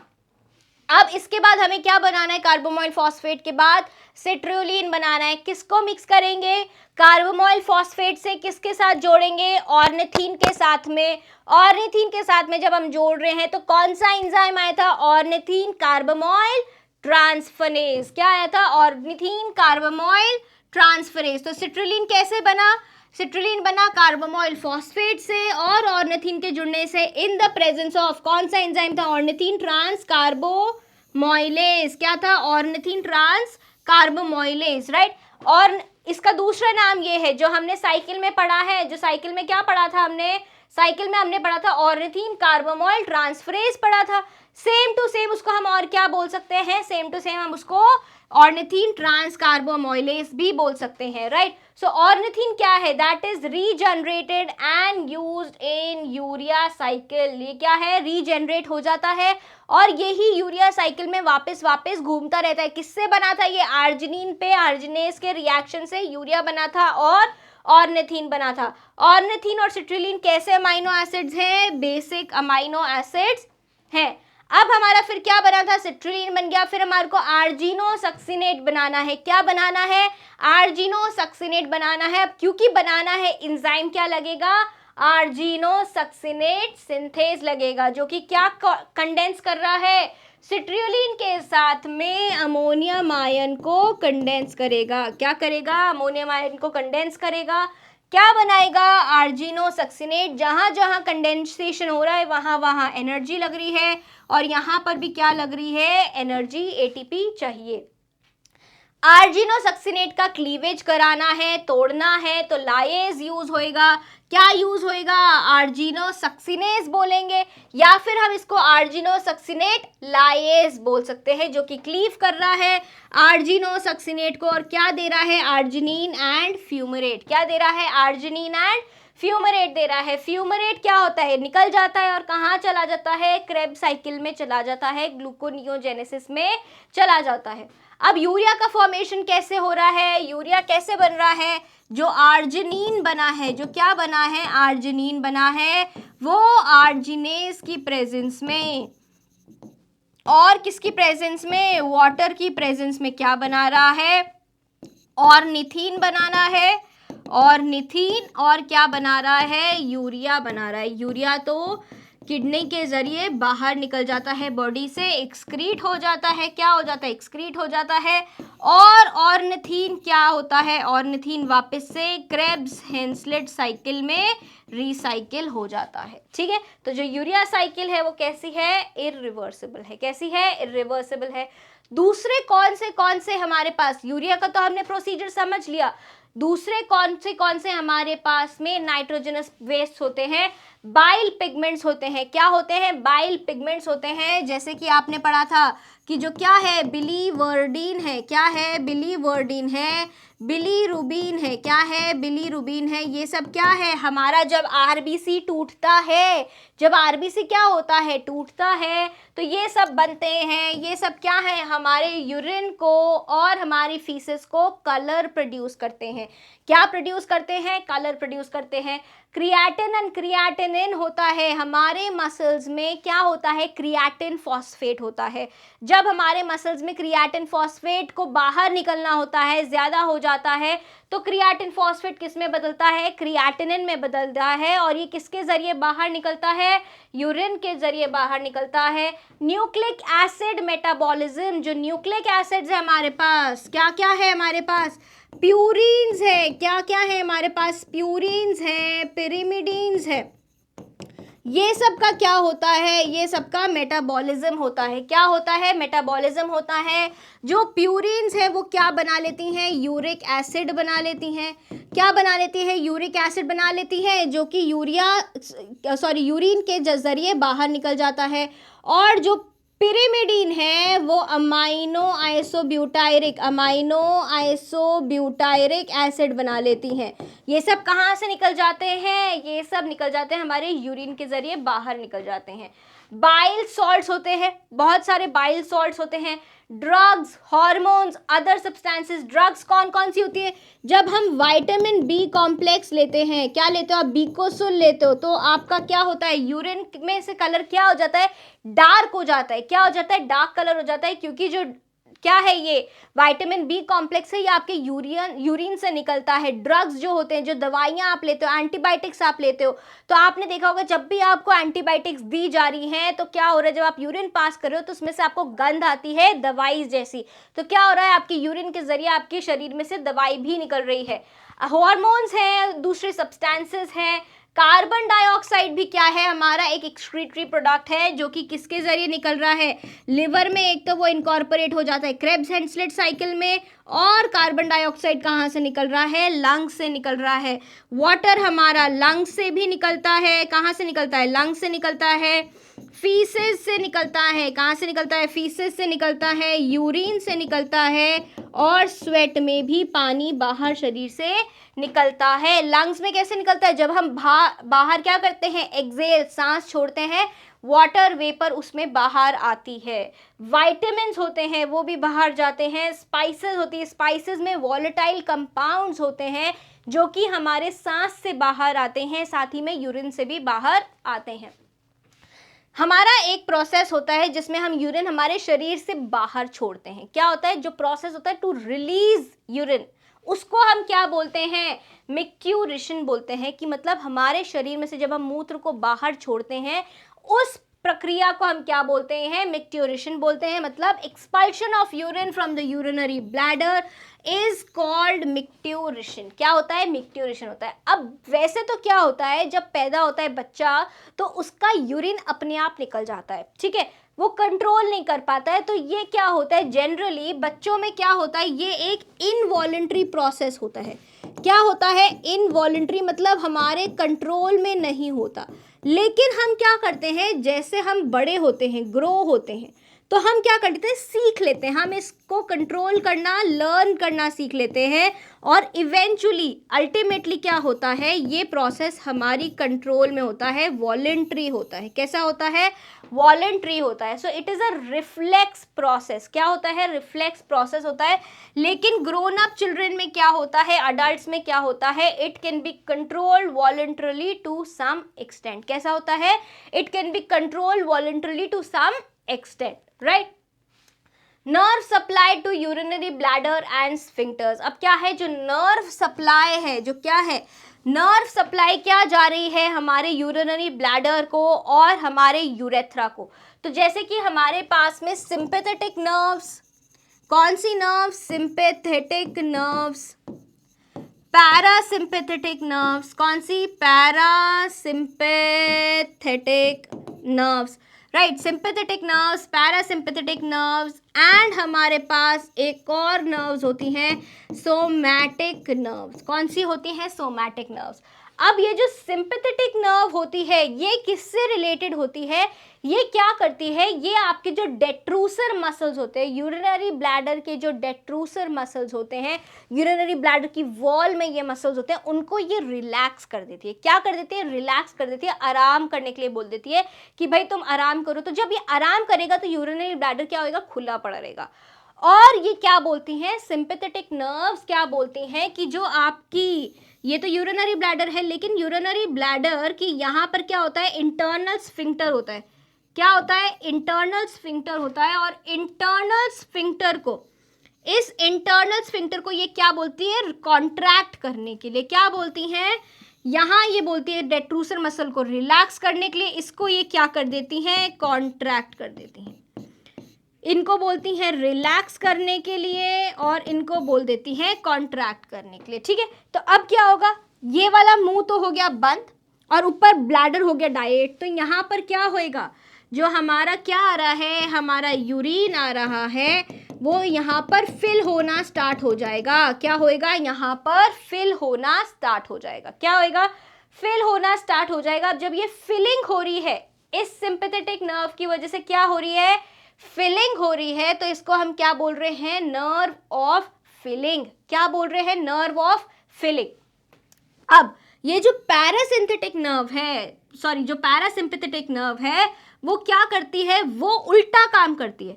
डेट्रूसर मसल को बोलती है कॉन्ट्रैक्ट करो, इंटरनल स्फिंक्टर की मसल्स को बोलती है रिलैक्स करो।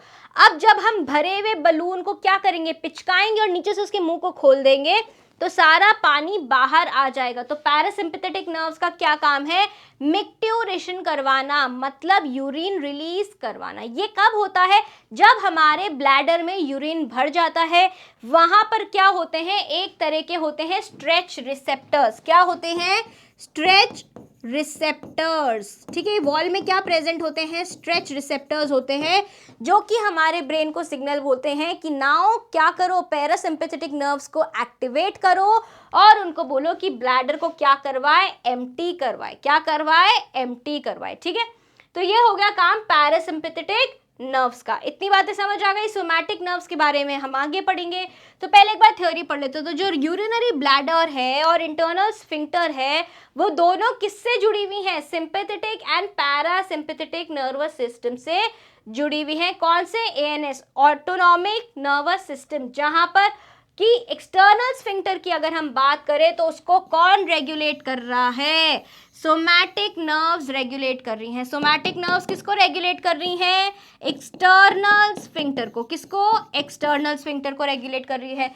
जबकि जो सिंपैथेटिक और पैरासिम्पैथेटिक हैं, ये यूरिनरी ब्लैडर को साथ ही में इंटरनल स्फिंक्टर को रेगुलेट कर रही हैं। ठीक है, ये है। यहाँ पे देखो मैंने आपको स्ट्रेच रिसेप्टर की बात बताई। स्ट्रेच रिसेप्टर दिख रहा है आपको, डेट्रूसर मसल्स हैं, इंटरनल स्फिंक्टर है, एक्सटर्नल स्फिंक्टर है, यूरेथ्रा है।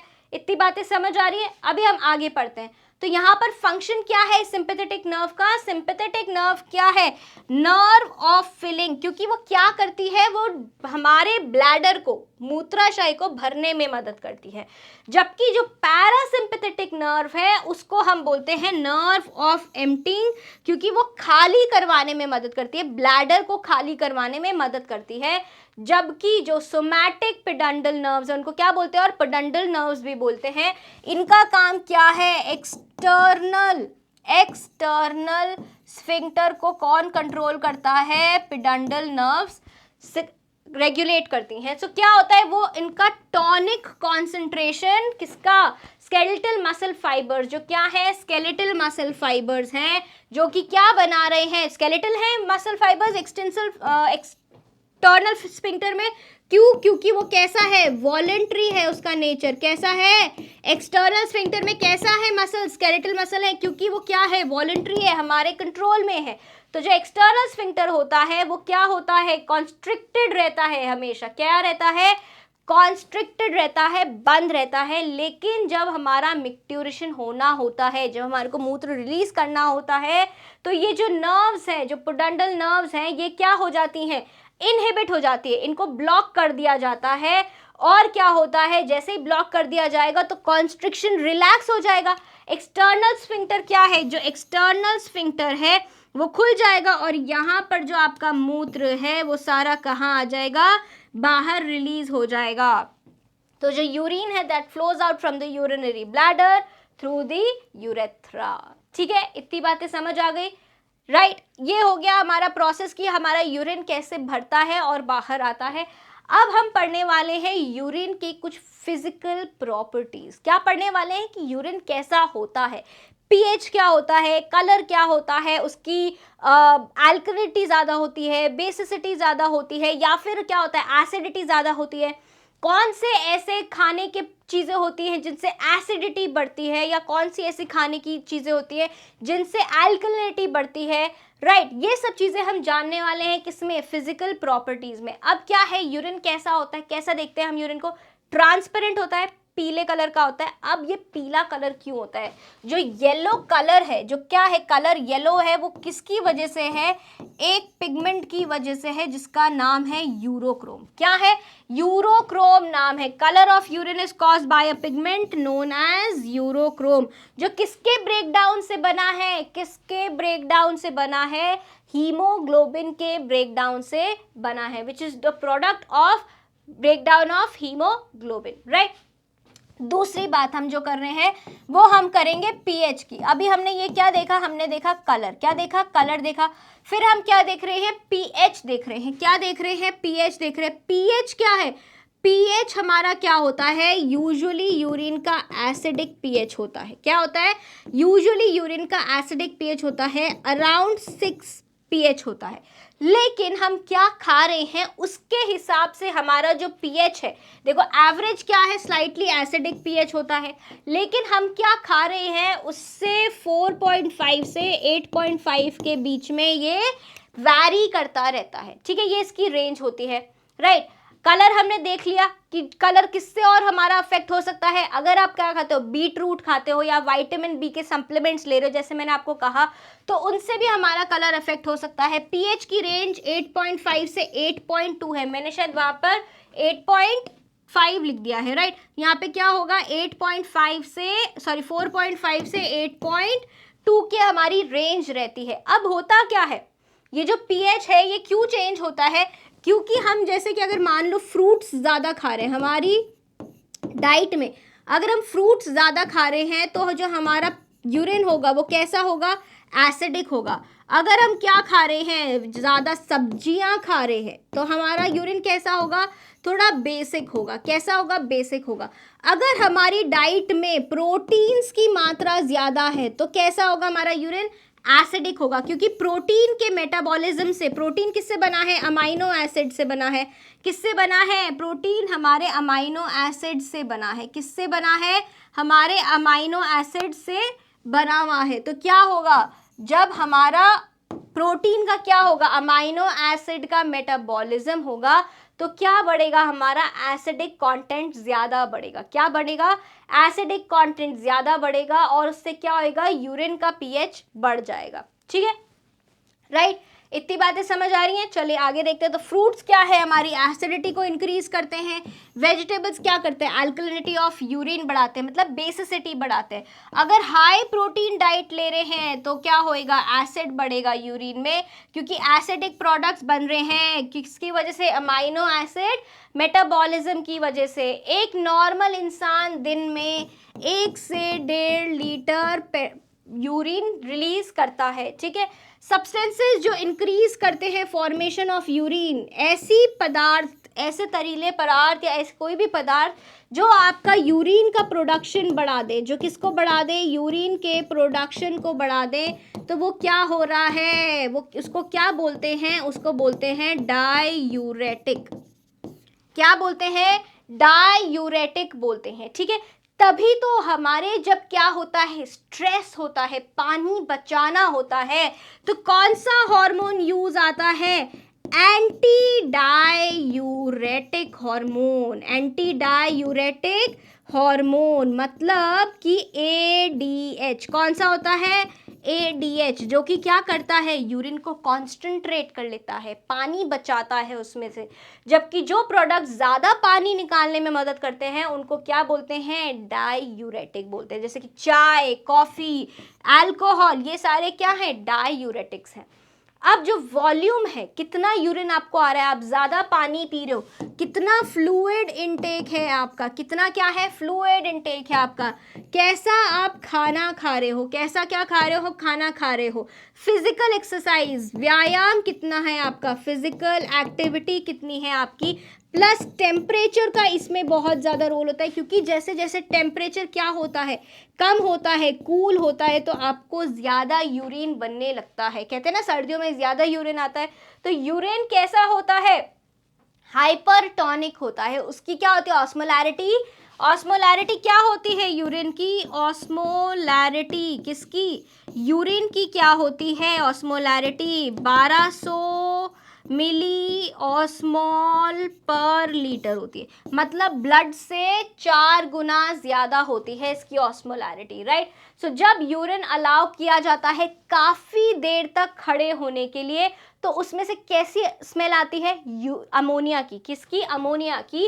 क्योंकि जब यूरिनल्स में क्या होता है, यूरिन होता है वहाँ पड़ा होता है, उसमें यूरिया को क्या होता है, यूरिया को जो वहाँ के जीव होते हैं, जीवाणु होते हैं, बैक्टीरिया होते हैं, वो किस में तोड़ देते हैं, इसको अमोनिया बना लेते हैं। इससे क्या बना लेते हैं, अमोनिया में, और अमोनिया की स्मेल आती है आपको। जो स्पेसिफिक ग्रेविटी है यूरिन की वो क्या है, 1.1015 से 1.025 के बीच में है। केमिकल कॉम्पोजिशन, जो भी हम पीछे डायग्राम गए थे वो हम वापस से जाएंगे। 95% of the volume of urine क्या है, पानी है। 95% पानी है हमारे पास। बाकी 5% क्या है, सॉल्यूट्स हैं। क्या है, सॉल्यूट्स है।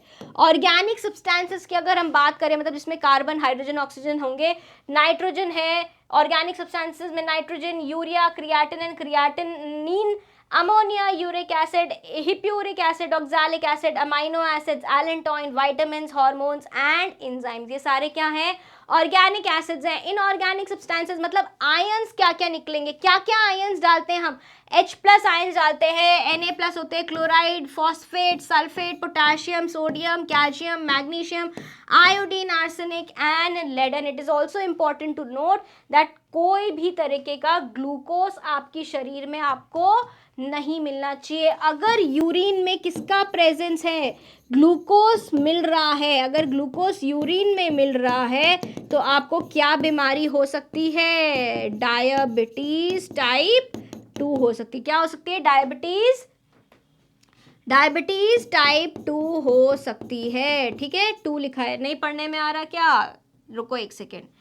क्या हो सकता है आपको, अगर आपको क्या है, यूरिन में ग्लूकोज मिल रहा है तो आपको डायबिटीज हो सकती है। ठीक है, डबल ई लगा दिया शायद मैंने। सो डायबिटीज टाइप 2। ठीक है, और क्या बोलते हैं इसको, मधुमेह बोलते हैं, जिसमें क्या बोलते हैं कि मीठा खाना बंद कर दो या कम कर दो। ठीक है, एक बार वो जो पीछे डायग्राम गया है आपको वो भी दिखा देते हैं। ये देखिए क्या है, 96, तो 95% हमने पढ़ा था, 95 to 96% क्या है आपके पास, पानी होता है। बाकी 5% क्या होता है, पूरा सॉल्यूट्स होते हैं। उसमें से ऑर्गेनिक होते हैं, ऑर्गेनिक और इनऑर्गेनिक यहाँ पे मिक्स लिखे। यूरिक एसिड क्या है, ऑर्गेनिक है। Creatinine organic. Ammonia, sodium, potassium, chloride, phosphate, sulphate, oxalate, ये सब क्या है, ये इनऑर्गेनिक है। क्या है, इनऑर्गेनिक है। ठीक है, तो ये आप देख पा रहे हो कि कैसा है, 2% यूरिया है आपके पास में, मिलू के ये 4 से 5% आपका क्या बना लेते हैं, सॉल्यूट्स बना लेते हैं। तो ये क्या है, हमारा केमिकल कॉम्पोजिशन ऑफ यूरिया है। ठीक है, इसमें थोड़ा बहुत भी चीज़ें अगर ऊपर नीचे होती हैं, यूरिक एसिड अगर आपको ज़्यादा मिल रहा है तो वो सही बात नहीं है, क्रिएटिनिन आपको ज़्यादा मिल रहा है तो वो सही नहीं है, क्रिएटिन मिल रहा है उसका मात्रा ज़्यादा है तो वो सही नहीं है, प्रोटीन की मात्रा अगर आपको मिल रही है, प्रोटीन्स अगर आपको यूरिया में मिल रहे हैं तो that is also a abnormal condition. जैसे कि ग्लूकोज का मिलना, ब्लड का मिलना, हीमोग्लोबिन का मिलना। अभी हम आगे पढ़ेंगे कि कौन कौन से तरीके के यूरिन एबनॉर्मल यूरिन होते हैं, क्या होता है उन एबनॉर्मल यूरिन का इंडिकेशन, क्या संदेह देते हैं वो हमारे को या क्या संकेत देते हैं वो हमारे को कि कौन सी बीमारी हो सकती है। ठीक है, तो ये सब हम पढ़ेंगे अगली कक्षा में। तब तक के लिए बाय बाय।